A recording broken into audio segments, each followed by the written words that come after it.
I spent literally hundreds of hours on two initiatives that end up being successful and that are closely related to mobility. I'm not going to talk about the many initiatives in which I took part and that turned out to fail, but I'll just mention these two. One of them was shortly after I came to live in the European Quarter in Brussels with our residence committee. We started lobbying and acting in order to transform the 5-lane motorway, one way, one in one direction, that goes in front of the European Commission, in front of the European Council and the Belgian Parliament.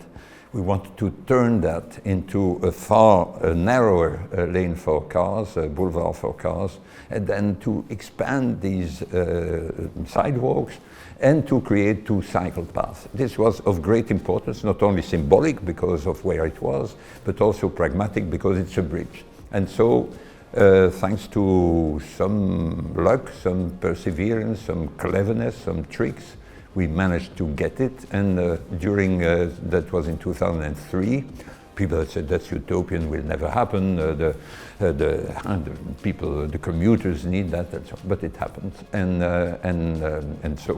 now it happened so much that during COVID, the number of cycle paths was doubled, and we now have two cycle paths in each direction. So that was one thing. And the other thing on which I also spent hundreds of hours was something I published that was in 2012, an opinion piece under the title Picnic the Streets, inviting people to a movement of civil disobedience. I invite them to picnic in the middle of the central lanes, there was also an urban motorway going from the South Station to the North Station, going through 3 squares in central and transforming them into nothing. And so I invite them every Sunday to sit down in the middle and then finish the piece by saying, not for an old philosopher to organize all that, the Facebook generation can do that far better, and when it happens, I'll be there. And so, pass the details, but then there was again, there was an electoral campaign, the parties, one after the other, started saying, yes, that's what we must have. Then nothing happened after the election, we had to persist, etc.